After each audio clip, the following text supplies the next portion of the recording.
सलाम अलैकुम दोस्तों।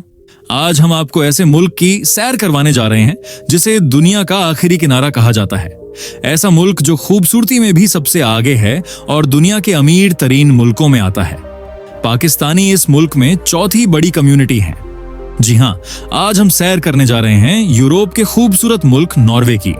आज की वीडियो में हम आपको नॉर्वे की तारीख के बारे में बताएंगे। इसके दारुल हुकूमत में कुछ इलाकों को लिटिल खारियां भी कहा जाता है। नॉर्वे ने क्यों फलस्तीन को तस्लीम कर रहा है, इसके पीछे क्या वजह है, वहां के लोग कैसी जिंदगी गुजारते हैं और आखिर में हम आपको नॉर्वे के खूबसूरत मकामात दिखाएंगे।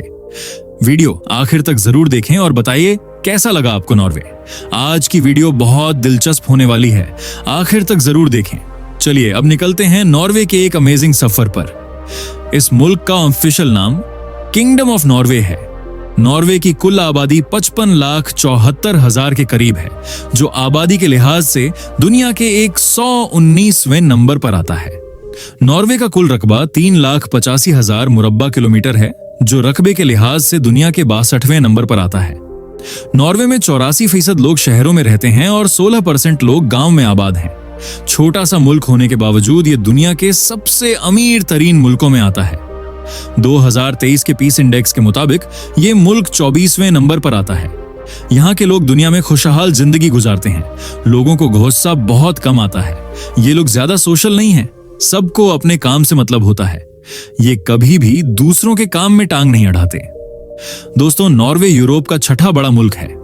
अगर इसके बॉर्डर की बात करें तो स्वीडन, रूस, फिनलैंड और समंदरी फासले पर डेनमार्क लगता है। आज तक ये मुल्क अपने किसी भी हमसाया मुल्क से जंग नहीं लड़ा। छोटा मुल्क होने के बावजूद इसने बहुत तरक्की की है। नॉर्वे की ऑफिशियल जबान नॉर्वेजियन है। इस मुल्क में जो भी टूरिस्ट आते हैं उन्हें जबान के लिहाज से मुश्किल का सामना करना पड़ता है, क्योंकि यहाँ बहुत कम इंग्लिश बोली जाती है। दोस्तों, नॉर्वे के नॉर्थ पोल वाले इलाकों में 76 दिन तक सूरज नहीं डूबता। इसकी वजह यह है कि यह मुल्क नॉर्थ पोल के करीब है। नॉर्थ पोल का मतलब है जमीन के बिल्कुल ऊपर वाली जगह। इसे जमीन की छत भी कहा जा सकता है। इसी वजह से सूरज आपको रात 12 बजे भी नजर आएगा और लोगों को सूरज की मौजूदगी में ही सोना पड़ता है। यह आमतौर पर मई से जुलाई के महीने में होता है और इसी तरह सर्दियों में रात ही रहती है और सूरज नहीं निकलता। लोगों को सारा काम रात में करना पड़ता है। नॉर्वे में कुत्तों को बांध कर रखना जुर्म समझा जाता है। यहाँ पर इंसानों के साथ साथ कुत्तों को भी बहुत वैल्यू दी जाती है। नॉर्वे का दारुल हुकूमत ओस्लो है, जो आबादी के लिहाज से मुल्क का सबसे बड़ा शहर है। दोस्तों, नॉर्वे के लोगों के पास खुश रहने का राज मौजूद है। बस आपको सर्दियों में ठंडे पानी से नहाना होगा। जी हाँ, यहाँ के लोगों का मानना है कि सर्दी में ठंडे पानी से नहाने से इंसान खुश रहता है। उनके मुताबिक ठंडे पानी से दिमाग में ऑक्सीजन में बढ़ोतरी आती है और आप कई अरसे तक खुश रहते हैं। आप इस मुल्क में गाड़ी पर सफर करें या ट्रेन पर, आपको खूबसूरत नजारे हर तरफ देखने को मिलेंगे। नदियां, पहाड़, वादियां, कुदरती खूबसूरती से ये बड़ा हुआ मुल्क है। दोस्तों, क्या आप जानते हैं नॉर्वे में चौथी बड़ी कम्युनिटी पाकिस्तानी है। 2023 की रिपोर्ट के मुताबिक 463 पाकिस्तानी इस मुल्क में आबाद हैं। यहाँ पर मौजूद पाकिस्तानी बहुत अच्छी जिंदगी गुजारते हैं। दोस्तों, ये दुनिया के महफूज तरीन मुल्कों में आता है।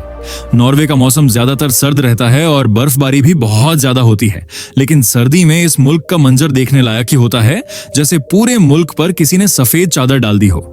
नॉर्वे की खूबसूरती हर किसी को अपनी तरफ खींचती है। कुदरत ने इस मुल्क को ऐसी खूबसूरती दी है जो शायद ही किसी और मुल्क के पास हो। नॉर्वे में 68% प्रोटेस्टेंट हैं, 33% मुसलमान, 3% बुद्ध मत और बाकी दूसरे मजहब के लोग आबाद हैं। ये मुल्क छोटे छोटे जजीरों की शक्ल में था, जिनका आपस में कोई जमीनी रास्ता नहीं था, लेकिन आज आपको इस मुल्क में पहाड़ों के अंदर भी और समंदर के ऊपर भी सड़कें नजर आएंगी। इन सड़कों की वजह से पूरे मुल्क के जजीरे आपस में मिल चुके हैं। दोस्तों, इजराइल और फलस्तीन में इस वक्त शदीद जंग चल रही है, लेकिन आपने सुना होगा नॉर्वे ने फलस्तीन को मुल्क तस्लीम कर लिया। लेकिन इसके पीछे क्या वजह है? इनमें से एक ही बड़ी वजह पूरे यूरोप में होने वाले एहतजाज हैं, जिनमें सिर्फ मुसलमान ही नहीं बल्कि नॉन मुस्लिम भी शामिल हैं, जिसकी वजह से नॉर्वे की हुकूमत पर दबाव है। इसी वजह से नॉर्वे ने फलस्तीन को मुल्क तस्लीम करने का ऐलान किया है, लेकिन इसका यह मतलब नहीं है कि नॉर्वे इजराइल को मुल्क नहीं मानता, बल्कि इसमें नॉर्वे ने यह फैसला किया है कि 1967 से पहले के नक्शे को बहाल किया जाए, जिसमें 2 स्टेट सोल्यूशन है। इजराइल अलग मुल्क और फलस्तीन अलग मुल्क हो। बैतुल मुकद्दस का कुछ हिस्सा मुसलमानों को दिया जाए और कुछ हिस्सा इजराइल के पास रहे। सोचने की बात यह है कि नॉर्वे जैसे मुल्क, जिन्होंने हमेशा अमेरिका और इजराइल का साथ दिया है, ऐसा क्यों कर रहे हैं? इसकी वजह यह है कि दुनिया नॉर्वे को अमन पसंद मुल्क हमेशा समझे और ये तासुर भी खत्म हो कि नॉर्वे सिर्फ जुल्म करने वालों का साथ देता है, बल्कि ये मजलूम के भी साथ है। आप अपनी कमेंट में राय जरूर दीजिएगा कि नॉर्वे का फलस्तीन को तस्लीम करने का फैसला आपको कैसा लगा। दोस्तों, इस मुल्क में 1,80,000 के करीब मुसलमान हैं, जो सबसे ज्यादा ओस्लो शहर में रहते हैं और पाकिस्तानी भी सबसे ज्यादा इसी शहर में हैं। ओस्लो के बहुत से इलाकों को लिटिल खैरिया भी कहा जाता है। इस मुल्क में दोस्तों मसाजिद मौजूद हैं। मुसलमान इस मुल्क में आसानी से रह सकते हैं, लेकिन नॉर्वे के लोग मुसलमानों से ज्यादा ताल्लुक नहीं रखते।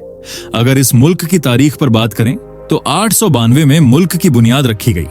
1263 में नॉर्वेजियन एम्पायर बनी। 1500 में डेनमार्क और नॉर्वे इकट्ठे हुए। नेपोलियन की जंगों की वजह से 1814 में नॉर्वे और डेनमार्क अलग हो गए। 1940 को इस मुल्क पर जर्मनी ने कब्जा कर लिया। दूसरी जंग अजीम के बाद 8 मई 1945 में इस मुल्क को जर्मनी से आजादी मिली। 1917 में दुनिया का पहला मुल्क नॉर्वे था जिसने रेडियो पर पाबंदी लगा दी। नॉर्वे की जीडीपी $593 बिलियन है, जो दुनिया के 24वें नंबर पर आती है। यहाँ के रहने वाले लोगों की सालाना आमदनी $18,000 है, जो दुनिया के चौथे नंबर पर है। आप यहाँ से भी अंदाजा लगा सकते हैं कि इस मुल्क में रहने वाले लोग कितने अमीर हैं। दुनिया में 21% मछली को एक्सपोर्ट करने वाला मुल्क भी नॉर्वे है। इसके अलावा टूरिस्ट इंडस्ट्री भी इस मुल्क की माशत को अहम सहारा देती है। 2023 की रिपोर्ट के मुताबिक 28 लाख लोगों ने इस मुल्क का विजिट किया। इतने ज्यादा टूरिस्ट आने की वजह इस मुल्क की खूबसूरती है, जो हम आपको आगे वीडियो में दिखाएंगे। दोस्तों, अगर आप किसी मुल्क में जाकर फ्री पढ़ना चाहते हैं तो आपको नॉर्वे जाना चाहिए। 20 से ज्यादा पब्लिक यूनिवर्सिटीज में हर सेमेस्टर की फीस सिर्फ $72 है। आपको बस रहने के लिए और खाने के लिए खर्च करना पड़ेगा। इस मुल्क का लिटरेसी रेट 99% है और इस मुल्क की मशहूर यूनिवर्सिटीज में University of Bergen, University of Oslo और Norwegian University of Science and Technology शामिल है। नॉर्वे एक ऐसा मुल्क है जहां जिंदगी की रफ्तार तवाजुन और सुकून पर मबनी है, जहां काम के औकात मुख्तसर और छुट्टियां लंबी होती हैं और लोग अपनी जाती जिंदगी और जहनी सेहत को सबसे ज्यादा अहमियत देते हैं। यहाँ का कुदरती माहौल बुलंदोबाला फ्यॉर्ड्स, चमकते हुए ग्लेशियर्स और शुमाली रोशनियों के साथ देवमालाए हुस्न पेश करता है और हुकूमत अवाम को मुफ्त सेहत की सहूलतें, आला मयार की तालीम और समाजी तहफ़्फ़ुज़ फराहम करती है ताकि हर फर्द को इज्जत और तहफ़्फ़ुज़ मिले। नॉर्वे में खामोशी और तन्हाई को कदर की निगाह से देखा जाता है, जहां कुदरती मंजर और समाजी इक़दार का हसीन इम्तिजाज पाया जाता है।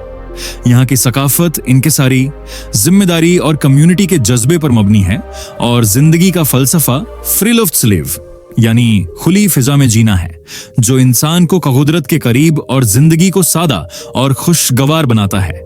ये मुल्क आलमी सतह पर माहौलियाती क़यादत और इंसानी इमदाद में भी अहम किरदार अदा करता है, जहां मेहरबानी सबसे कीमती दौलत समझी जाती है। ये मुल्क पाकिस्तान के लिए बहुत से वीजा ऑफर करता है, जिनमें study visa, skilled worker visa, investment visa और इसके अलावा टूरिस्ट वीजा शामिल है। नॉर्वे में पाकिस्तानी अफराद के लिए मुख्तलिफ शोबों में मुलाजमत के मौके दस्तयाब हैं, जिनमें IT, इंजीनियरिंग, हेल्थ केयर, आबी ज़राअत, कंस्ट्रक्शन और ट्रांसपोर्ट शामिल हैं। हुनरमंद वर्कर्स, तालीम याफ्ता प्रोफेशनल्स और तजर्बाकार टेक्नीशियन के लिए नॉर्वे में इमिग्रेशन के मकानात भी मौजूद हैं, खास तौर पर उन अफराद के लिए जो इंग्लिश बोलने में माहिर हों और मकामी कवानीन व सकाफत से हम आहंग होने की ख्वाहिश रखते हों। अगर आपको ये मालूमात पसंद आई तो हमारे चैनल को सब्सक्राइब करना ना भूलें, ताकि आप मजीद ऐसी दिलचस्प और मुफीद वीडियोज से बाखबर रह सकें।